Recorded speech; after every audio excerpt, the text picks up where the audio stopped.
तो पहला सवाल है कि भारतीय संविधान में संशोधन की प्रक्रिया निम्न में से किस अनुच्छेद में दी गई है? तो 368 में दी गई है और संशोधन की प्रक्रिया साउथ अफ्रीका से ली गई है। अगला है कि लोकसभा के प्रथम आम चुनाव किस वर्ष हुए थे? तो 1952 में। 26 जनवरी 1965 को किस भाषा को भारत की प्रधान भाषा का दर्जा दिया गया? तो हिंदी को। हमारे राष्ट्रीय ध्वज में सफ़ेद रंग का क्या महत्व है? सत्य एवं शांति। किस संशोधन के द्वारा शिक्षा जो राज्य विषय था को समवर्ती सूची में स्थानांतरित किया गया? तो 42वें संविधान संशोधन के द्वारा। राष्ट्रीय विकास परिषद का पदेन अध्यक्ष कौन होता है?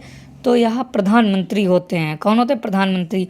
अगला प्रश्न है कि पार्लियामेंट को एक वर्ष में कम से कम कितनी बार मिलना होता है? तो कम से कम 2 बार। गरीबी उन्मूलन के द्वारा प्रत्येक आंख से प्रत्येक आंसू पोंछने की कामना किसने की? गांधी जी ने की थी। अगला है कि राज्यपाल के सामान्य कार्यकाल की अवधि होती है 5 वर्ष। मौलिक अधिकार के संशोधन के लिए कौन अधिकृत है? तो पार्लियामेंट है। कौन है? पार्लियामेंट है, अधिकृत है। उच्च न्यायालय में न्यायाधीशों की संख्या कौन सुनिश्चित करता है? तो भारत सरकार सुनिश्चित करती है। ताशकंद घोषणा में संबंधित प्रधानमंत्री कौन थे? तो शास्त्री जी थे। निम्न में से किनका वेतन परिलाभ आयकर से मुक्त होता है? राष्ट्रपति के वेतन पर किसी भी प्रकार का कोई टैक्स नहीं होता है। 81 वर्ष की आयु में कौन भारत का प्रधानमंत्री बना? तो गुलजारी लाल नंदा जो थे वह 81 वर्ष की उम्र में भारत के प्रधानमंत्री बने। और भारत के प्रधानमंत्री बनने के लिए कोई अधिकतम एज लिमिट नहीं है। भारत में सबसे लंबे समय तक प्रधानमंत्री कौन रहे?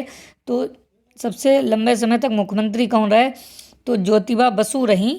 और दूसरे देशों में भारतीय मूल के निवासी प्रवासी भारतीयों को सरकार भारतीय नागरिकता देगी, जिससे ये सारी भी ऑप्शन सही हो जाएंगे। भारत के व्यापार में वृद्धि होगी, भारत में निवेश कराने के लिए, भारतीय संस्कृति के जड़ों को रिश्तों को मजबूत बनाने के लिए।